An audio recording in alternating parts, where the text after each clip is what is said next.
সকাল থেকেই আকাশে কালো মেঘের আনাগোনা শুরু হয়েছিল। দুপুর হতে না হতেই চারদিক অন্ধকার হয়ে এলো। 5 তলার ওপর বাতাসের জোরটা বেশি। সজল হাওয়ায় পর্দাগুলো মেঝের সঙ্গে প্রায় সমান্তরাল হয়ে উঠতে লাগলো। বিথি খাওয়া শেষ করে টেবিল তুলে মৌরি মুখে দিয়ে বসবার ঘরে এসে ওর প্রিয় রকিং চেয়ারটায় বসলেন। এই সময় টিভি দেখতে ইচ্ছে করছিল না, তাই পাশের টেবিলের উপর রাখা রেডিওটা চালিয়ে দিলেন। শুনলেন কে যেন গাইছে নীলাঞ্জন ছায়া।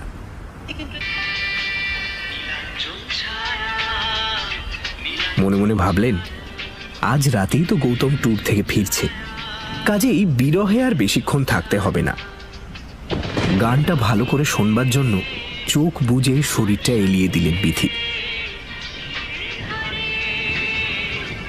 শুনতে শুনতে ওর সমস্ত দেহ মনে এক তৃপ্ত প্রশান্ত মধুর অনুভূতি আস্তে আস্তে ছড়িয়ে পড়তে লাগলো।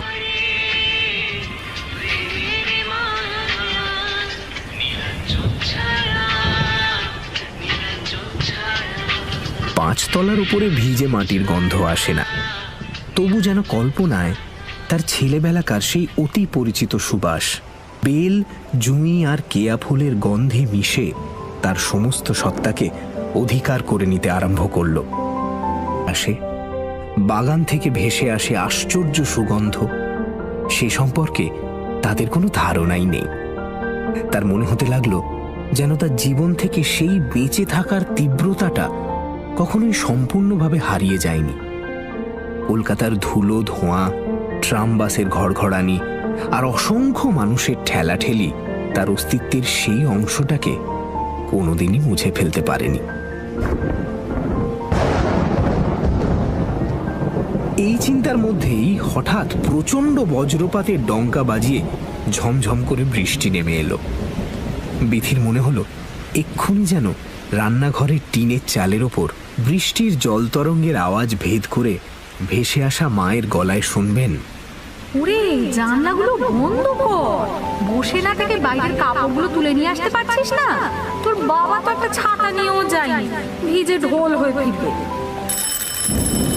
হঠাৎ দরজার কর্কশ ঘণ্টির শব্দ বিথিকে একটা নিষ্ঠুর নাড়ায় হরিমোহনপুর থেকে উপড়ে এনে ফেলে দিল রাধা মাধব দত্ত রোডের 5 তলার ফ্ল্যাটে। এ সময় কে আসতে পারে? গৌতম তো রাতেই আসছে, এখন আবার কে এলো? চেয়ার থেকে উঠে দরজার আই হলে চোখ লাগিয়ে বিথি দেখলেন বাইরে একজন অপরিচিত ভদ্রলোক দাঁড়িয়ে রয়েছেন। তার পরনে নীল রঙের শার্ট, ছাই রঙের প্যান্ট, চোখে মোটা ফ্রেমের চশমা, মুখে কাঁচা পাকা ফ্রেঞ্চ কাট দাড়ি। একে কোনোদিন দেখেছেন বলে তো মনে হলো না। একটু বিরক্ত হয়েই বিথি বললেন, কে? বাইরে থেকে প্রশ্ন করা হলো, এটা কি মিস্টার গৌতম চক্রবর্তীর বাড়ি? হ্যাঁ, কিন্তু তিনি তো বাড়িতে নেই, কলকাতার বাইরে গেছেন, আজ রাত্রে ফিরবেন। আপনি বরঞ্চ কাল সকালে আসবেন। প্রশ্নকর্তা হাসলেন, বললেন, আমি তার সঙ্গে দেখা করতে আসিনি, আমার দরকার তার স্ত্রী বিথির সঙ্গে। তো তিনি বাড়িতে আছেন কি? আপনি কে? আমি শশাঙ্ক, হরিমোহনপুরের শশাঙ্ক শেখর মিত্র। বিদ্যুৎ স্পৃষ্টের মতো থরথর করে কেঁপে উঠলেন বিথি। কোনো কিছু চিন্তা করবার আগেই তার ডান হাতটা যেন উড়ে গিয়ে দরজার ছিটকিনি খুলে দিল। চেঁচিয়ে বললেন, আরে শশাঙ্ক দা, তুমি তুমি কোত্থেকে?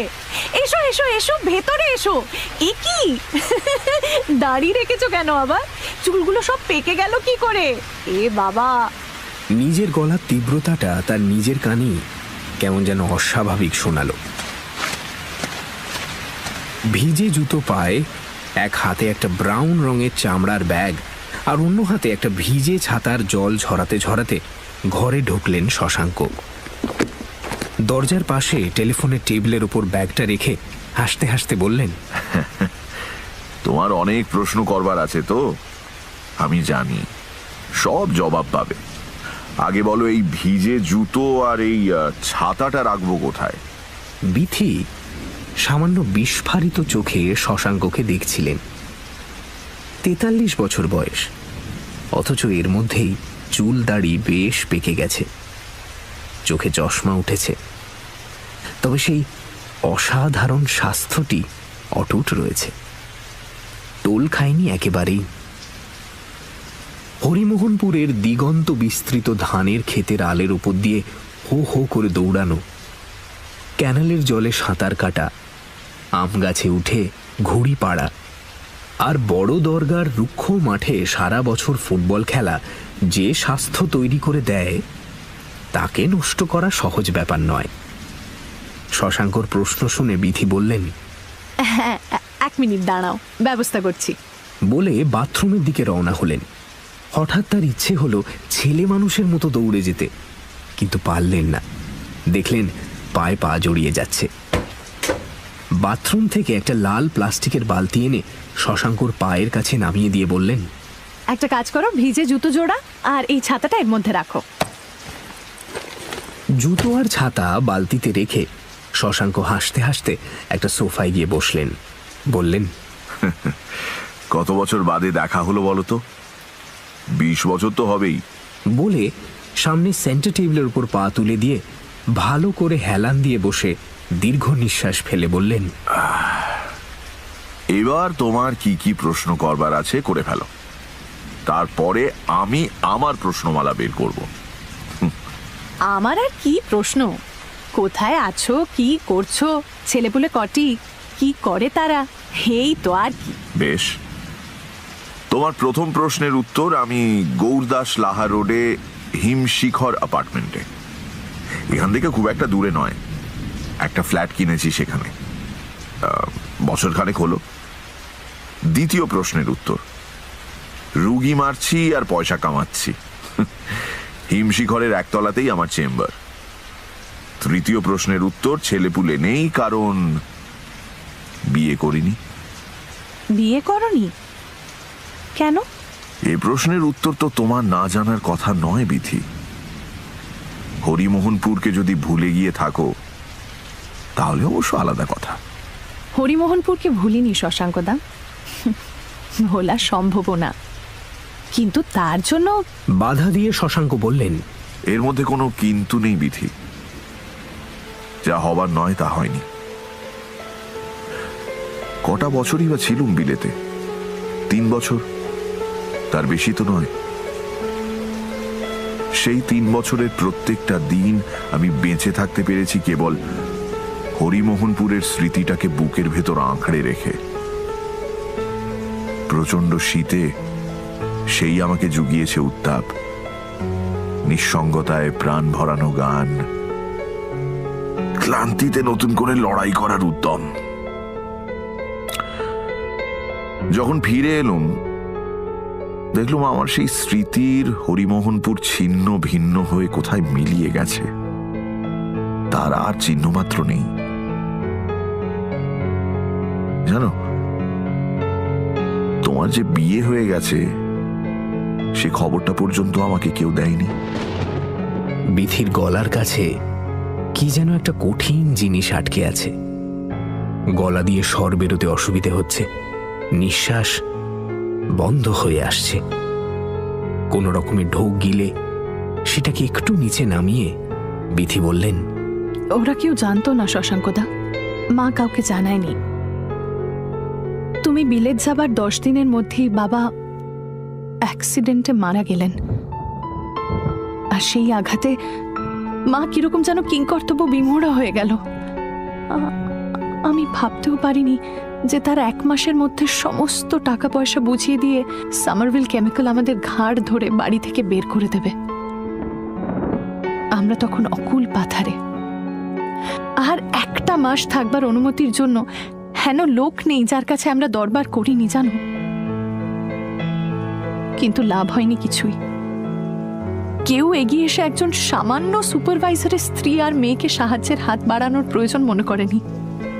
এমনকি কিছু বাড়তি মালপত্র কয়েকদিনের জন্য রাখার দায়িত্ব পর্যন্ত কেউ নিতে চায়নি।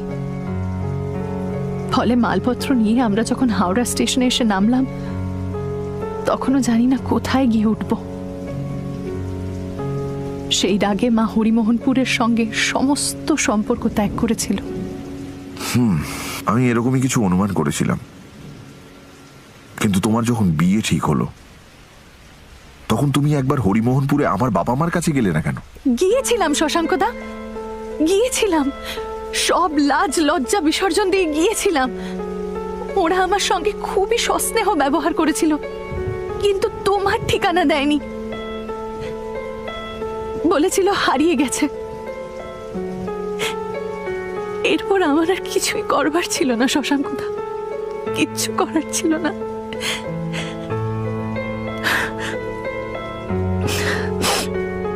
যদিও আজ বলা নিরর্থক, তবুও তার কারণটা তোমাকে বলছি। হাওড়া স্টেশন থেকে বেরিয়ে আমরা জ্যাঠামশাইয়ের বাড়িতে গিয়েছিলাম আশ্রয়ের সন্ধানে। জ্যাঠাইমা পরিষ্কার জানিয়ে দিলেন যে ওখানে আমাদের স্থান হবে না, সেখান থেকে মার বড় মামার কাছে। সেখানে থাকতে পেলাম। সেটা যে কত বড় পাওয়া, যাদের সামনে একমাত্র বিকল্প ফুটপাত, তারা ছাড়া আর কেউ তা বুঝতে পারবে না। তাই আমার মামাতো ভাই শম্ভুদার স্ত্রী নন্দা বৌদি যখন তার মাস্তুতো ভাই গৌতমের সঙ্গে আমার বিয়ের প্রস্তাব আনলো, তখন সেটা অস্বীকার করার মতন ক্ষমতা আমাদের ছিল না। সদ্য বিয়ে পাশ করা 20 বছর বয়সের একটা মেয়ের কাছে বিদ্রোহ তখন আত্মহত্যারই আরেক নাম। পায়ের তলায় যেটুকু সামান্য মাটি, সেটা যে কোনো মূল্যে আঁকড়ে থাকাই তখন আমাদের একমাত্র লক্ষ্য শশাঙ্কদা। আমার মার কথা ভেবে আমাকে রাজি হতে হয়েছিল। শশাঙ্ক ফিকে হাসলেন, বললেন, হয়তো ভালোই করেছিলে যে আমার কথাটা আর ভাবনি। আমি আজ সেই জন্য আর কিছু না হোক মুক্ত বিহঙ্গ হয়ে থাকতে পারছি, কিন্তু মুক্তি আমি চাইনি বিধি, আমি বন্ধনই চেয়েছিলাম। সেই সোনার খাঁচাটার সন্ধানে বিলেত থেকে ফিরে পাগলের মতো কলকাতার রাস্তায় রাস্তায় ঘুরে বেরিয়েছি। কত লোকের কাছে অশ্রাব্য গালিগালাজ শুনেছি, কত জায়গায় মার খেতে খেতে বেঁচে গেছি, তবু সেই খোঁজা তো আজও বন্ধ হলো না। কোন সুন্দরী মেয়ে দেখলে থমকে দাঁড়াই, খুঁটিয়ে খুঁটিয়ে তার মুখে আর একটা মুখ খুঁজি। লোকে ভাবে আমি দুশ্চরিত্র বদমাইশ, আমি কেয়ার করি না। কাকে তুমি খুঁজছো শশাঙ্কদা? সেই বিথি তো আর নেই। হরিমোহনপুরের মতো সেও তো আজ কেবল একটা স্মৃতি মাত্র। না, হরিমোহনপুর আমার কাছে কেবল একটা স্মৃতি নয় বিথি, আমার বেঁচে থাকার জন্য দরকারি অন্যান্য অবশ্য প্রয়োজনীয় জিনিসের মতোই তা বাস্তব। আমি তাকে হাত বাড়িয়ে ছুঁতে পারি। বিশেষ করে যবে থেকে রাজলক্ষ্মী কলেজের ফার্স্ট ইয়ারের একটি দুবিনুনি করা শান্ত শিষ্ট মেয়ের সঙ্গে আমার ঘনিষ্ঠতা, তবে থেকে আমার জীবনের সঙ্গে সে তো ওতপ্রোতভাবে জড়িয়ে গেছে। তাকে কেবল একটা স্মৃতি বলে এড়িয়ে যাব, তার কি সত্যি কোনো উপায় আছে বিধি? বিধির মনে হলো যেন তার ঘরের সুস্থ মসৃণ আর কঠিন দেওয়ালগুলো আস্তে আস্তে ভেঙে পড়ে যাচ্ছে। তাদের আটকানো দরকার, কিন্তু আটকাবেন কি করে?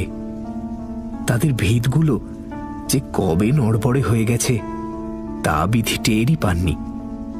কিসের যেন একটা ঘুণ পোকা তার অজান্তে তাদের কুড়ে কুড়ে খেয়ে ফেলেছে। অথচ দেওয়ালগুলো না থাকলে অনভ্যস্ত আকাশের নিচে বাঁচতে পারবেন কি? তাই বিধি নিজেকে দিয়ে বলালেন, ওসব কথা থাক শশাঙ্কদা, তার চেয়ে বলো আমার ঠিকানা পেলে কোত্থেকে? শশাঙ্ক বাবু হাসলেন, বললেন,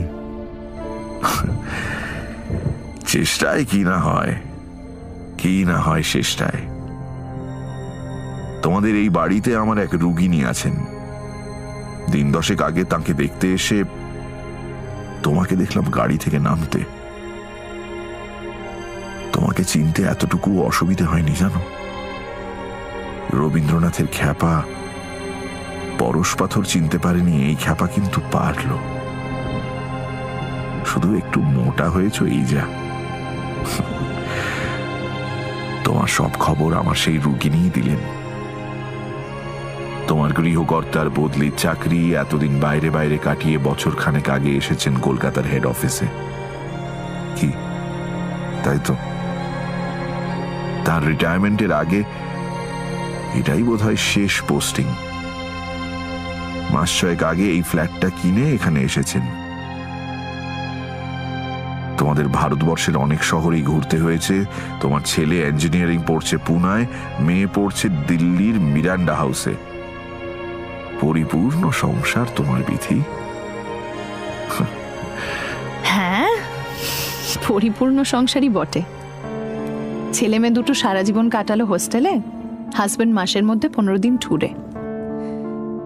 আমি উৎকণ্ঠ হয়ে এই পরিপূর্ণ সংসার সাজিয়ে বসে থাকি, কে কবে কখন এসে আমাকে ধন্য করবে সেই আশায়। আজ আমার সব ভালোবাসা, স্নেহ, প্রেম, আকাঙ্ক্ষা আটকে রয়েছে এ বাড়ির কতগুলো ফটো অ্যালবামের হলদে হয়ে আসা ছবির ভেতরে। শশাঙ্ক গম্ভীর হয়ে গেলেন। চশমাটা খুলে মুখের উপর হাত বুলিয়ে বললেন, জানো বিধি, আমি চিরকাল ভাবতাম, এখনো ভাবি, যে তোমার আর যাই কিছু প্রাপ্য হোক না কেন, সেটা অন্তত নিঃসঙ্গতা নয়। অনেকে হয়তো তোমাকে জানে সুন্দর, শান্ত, গম্ভীর আর অন্তর্মুখী বলে, কিন্তু আমি জানি, হ্যাঁ আমি জানি, তোমার মধ্যে ছটফট করে বেড়াচ্ছে একটা পাগলা ঘোড়া। বেড়া ভেঙে মুক্ত মাঠের ওপর বেরিয়ে এলে তার উদ্দাম উল্লাস আর হৃষ্ট রেশা আমি যে আজও শুনতে পাই বিধি। বিধির সমস্ত শরীর যেন অবশ হয়ে আসতে লাগলো। অতীতের তীর থেকে ভেসে আসা ঝরা ফুলের কান্নায় তার দু চোখ জলে ভরে এলো। আপ্রাণ চেষ্টা করেও তা ঠেকাতে পারলেন না। একটু সামলে নিয়ে কোনো রকমে বললেন, যা হারিয়ে যায় তাকে আগলে বসে থেকে কি লাভ শশাঙ্কদা? আজ তুমিও কি নিঃসঙ্গ নও? আমিও তো জানি যে তোমার ওই শিক্ষিত, সভ্য, ভদ্র, পরিচ্ছন্ন ওপরের খোলসটার ভেতর একটা আদিম, বন্য, হিংস্র মানুষ লুকিয়ে রয়েছে, যে সবকিছু নিষ্ঠুরভাবে কেড়ে নেয়, ভাসিয়ে নিয়ে যায় বাঁধ ভাঙা বন্যার মতো। আজ তো সে সবই পুরনো কথা। যে লতার গোড়াটাই কাটা গেছে, তাতে কি আর ফুল ফুটতে পারে? আমার নিঃসঙ্গতার কথা বাদ দাও, সেটা ভেতরের, তাকে ছোঁয়া যায় না। আমার তো কাজ আছে, বাইরের পৃথিবীটা আছে। অথচ তোমার একাকিত্বটা যেন তোমাকে চারদিক থেকে ঘিরে রয়েছে। তোমার ভেতরের পাগলা ঘোড়াটাকে সে তো কিছুতেই বাইরে আসতে দেবে না। জানো বিধি, ওই বুনো লোকটা যদি সেই ঘোড়াটাকে পেত, তবে সে হুঙ্কার করে আকাশ ফাটিয়ে বলতো, সবাই সাবধান, ঘূর্ণিঝড়ের মতো আমরা আসছি, তোমরা আমাদের অভ্যর্থনা না করতে পারো, অগ্রাহ্য করতে পারবে না। শশাঙ্ক সেন্টার টেবিল থেকে পা নামিয়ে উঠে দাঁড়ালেন। বিধির কাছে এগিয়ে এসে ওর আর্দ্র মুখটা দু হাতে উঁচু করে তুলে ওর ঠোঁটের ওপর একটা চুম্বন স্থাপন করলেন। কোনো বাধা দিতে পারলেন না বিধি, অথবা দিলেন না। ব্যাপারটা আকস্মিক হলেও তার মনের অনেকটা গভীরে বোধহয় অপ্রত্যাশিত ছিল না। কিছুক্ষণ বাদে একটু সরে গিয়ে জানলার সামনে গিয়ে দাঁড়ালেন শশাঙ্ক। যেন বৃষ্টির দৃশ্য দেখতে দেখতে বললেন,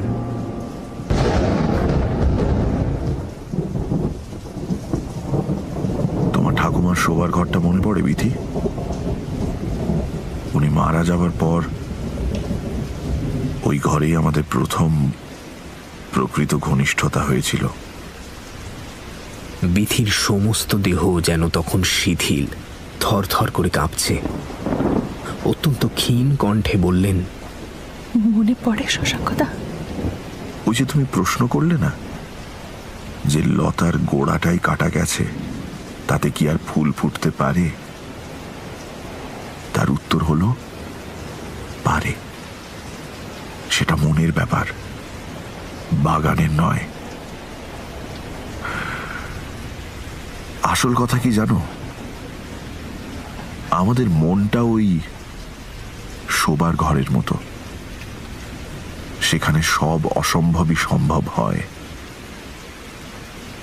আমরা বন্ধ দরজার বাইরে একরকম, ভেতরে বোধহয় একেবারেই অন্যরকম। একটা নার্ভাস আনাড়ি ছেলে তার নিজের মধ্যে খুঁজে পায় তার অন্তর্গত দুর্দমনীয় পৌরুষকে। এর মধ্যে কোনটা যে আসল রূপ তা আমি জানি না বিথি। বোধহয় দুটো মিলেই আমাদের বেঁচে থাকা। তবে একটা ব্যাপার বড় অদ্ভুত, শোবার ঘরের বাইরে বিশাল পৃথিবীতে আমাদের আনাগোনা একটা নিতান্ত ছোট্ট গণ্ডির ভেতর। অথচ দেখো,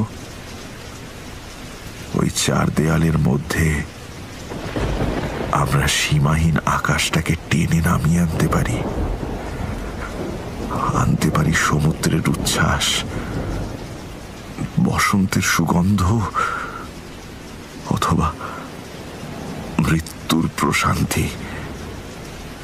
কি বিধি, পারি না।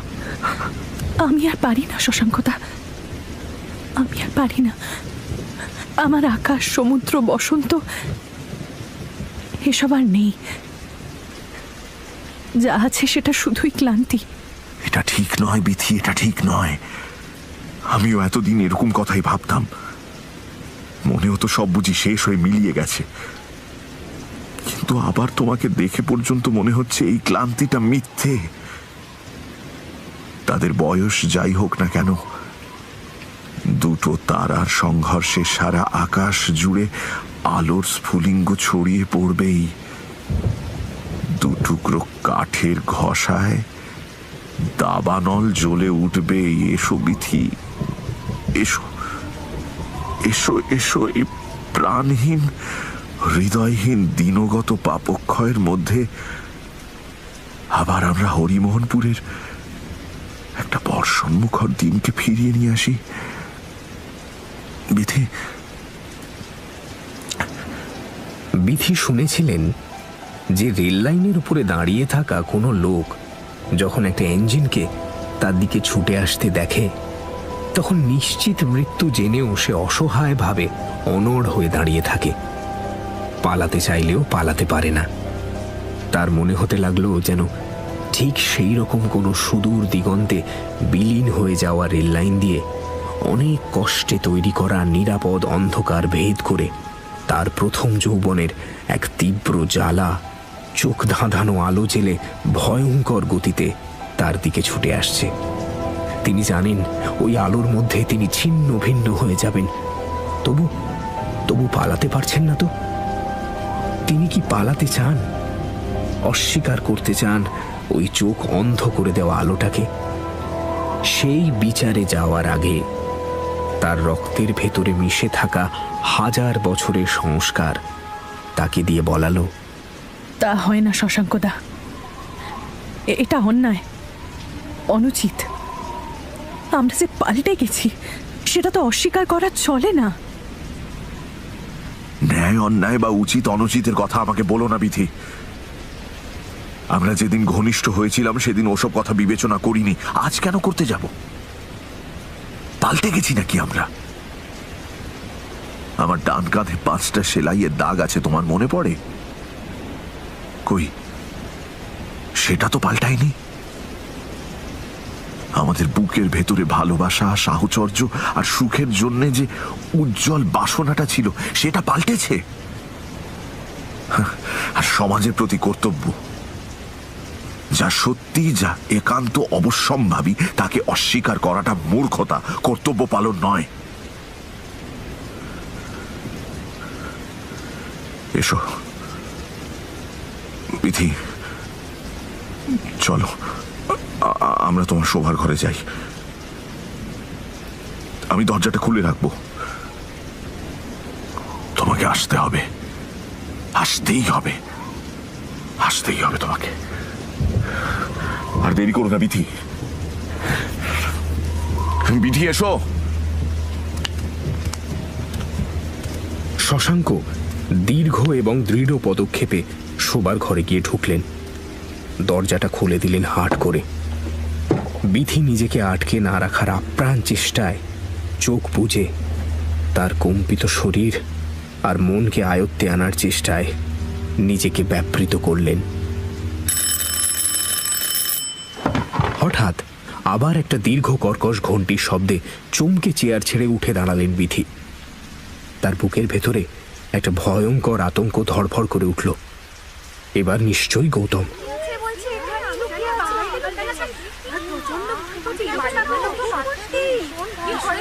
কিন্তু দরজার বাইরে যেন অনেকগুলো মেয়েলি গলায় উত্তেজিত কোলাহল শুনলেন।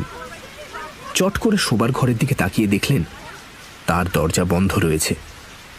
ফ্ল্যাটে ঢোকার দরজার একপাশে টেলিফোনের টেবিলের উপর কোনো ব্যাগের চিহ্ন মাত্র নেই। অন্য পাশে লাল প্লাস্টিকের বালতিও নেই। তবে কি গান শুনতে শুনতে ঘুমিয়ে পড়েছিলেন আর এতক্ষণ স্বপ্ন দেখছিলেন? কি অদ্ভুত জীবন্ত স্বপ্ন! এখনো যেন তার মুখের ওপর একটা সুগন্ধি মুখের স্পর্শ লেগে রয়েছে। দীর্ঘ নিঃশ্বাস ফেলে আঁচল দিয়ে মুখ মুছে দরজা খুললেন বিধি।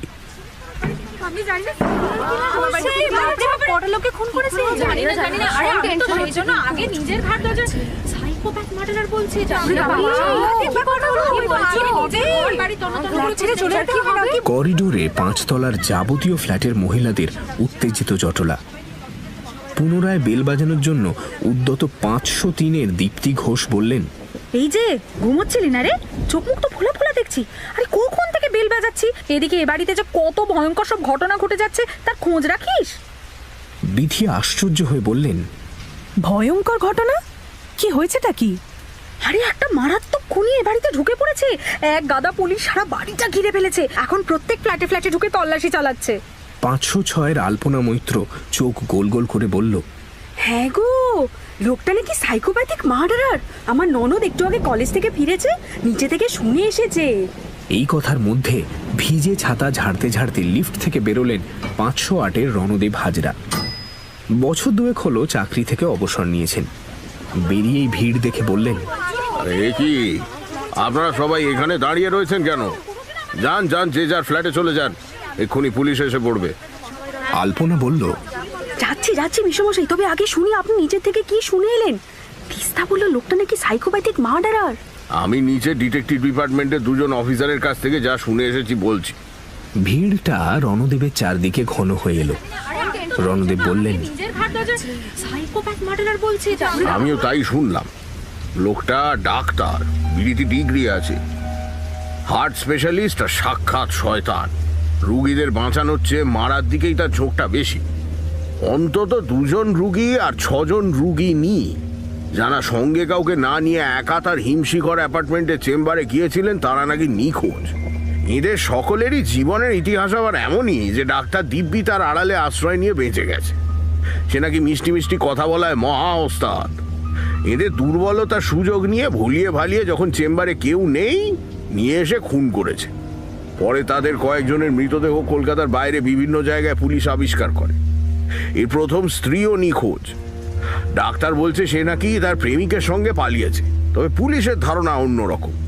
2 নম্বর স্ত্রী আর তার মাকে তো একেবারে গলাকাটা অবস্থাতেই পাওয়া যায় নৈহাটি স্টেশনের রেল লাইনের ধারে। কিন্তু ডাক্তার এমন অকাট্য অ্যালিবাই তৈরি করে যে পুলিশ তাকে ছুঁতেই পারে না। 3 নম্বরটা শুনলাম নাকি এখনো টিকে আছে। আজ সকালে বেটা একজন রুগিনীকে চেম্বারে নিয়ে তাকে ধর্ষণ করেছিল।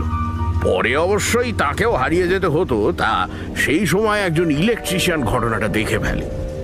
সে গিয়ে সেই কমপ্লেক্সের সবাইকে জানায়, সঙ্গে সঙ্গে পুলিশকেও খবর দেওয়া হয়। দীপ্তি বললেন, তো ওখান থেকে সবাই মিলে আমাদের এখানে চলে এলো কি করে? যত ঝামেলা। আরে আগে শুনুন তো, ডাক্তার বিপদ আঁচ করে ফেলে। পুলিশ তো অনেকদিনই তককে তককে ছিল, তারা হুড়মুড় করে এসে পড়ে দেখে এসে গাড়ি নিয়ে পালাচ্ছে। তারাও তখন তার পেছনে ছোটে। লোকটা তখন উপায়ান্ত না দেখে এখানে ঢুকে এসে গাড়ি থেকে নেমে বাড়ির ভেতর চলে যায়। পুলিশও সঙ্গে সঙ্গে বাড়ি ঘেরাও করে ফেলে, তার সব পালাবার রাস্তা বন্ধ করে দেয়। অতএব এমন ইঁদুর কলে পড়ে লোকটা এখনো যে এ বাড়িতে আছে তাতে কোনো সন্দেহ নেই। কাজে আপনাদের কর্তব্য হলো নিজের নিজের ফ্ল্যাটে গিয়ে পুলিশের অপেক্ষা করা, আর যতক্ষণ না তারা আসছে ততক্ষণ দরজা বন্ধ করে রাখা। বুঝেছেন? এবার যান যান, আর ভিড় বাড়াবেন না, যান। কোনোদিন আমাদের পাড়াতে দরজা বন্ধ করে রাখবে? আমি তোকে বলছি সবাইকে। ঠিক এই সময় সিঁড়িতে অনেকগুলো ভারী জুতোর আওয়াজ পাওয়া গেল। মুহূর্তের মধ্যে করিডোর ফাঁকা হয়ে গেল। কেবল তার ফ্ল্যাটের খোলা দরজার সামনে স্তম্ভিত বিধি প্রস্তর মূর্তির মতো দাঁড়িয়ে রইলেন। উদ্যত রিভলভার হাতে একজন পুলিশ অফিসার সিঁড়ি দিয়ে উঠে এলেন, সঙ্গে তার 3 জন রাইফেলধারী কনস্টেবল। সামনেই বিধিকে দেখে তড়বড় করে বলে গেলেন, ম্যাডাম, আপনার ফ্ল্যাটে কি ব্লু শার্ট আর গ্রে ট্রাউজার্স পরা, মাথায় কাঁচা পাকা চুল, মুখে সেই রকম ফ্রেঞ্চ কাট দাড়ি, চোখে চশমা আর হাতে ডাক্তারের ব্যাগ নিয়ে শশাঙ্ক শেখর মিত্র বলে কোনো লোক একটু আগে এসে ঢুকেছে? নিঃশব্দে ভাবলেশীন মুখে যন্ত্রচালিতের মতো হাত তুলে তার শোবার ঘরটা দেখিয়ে দিলেন বিধি।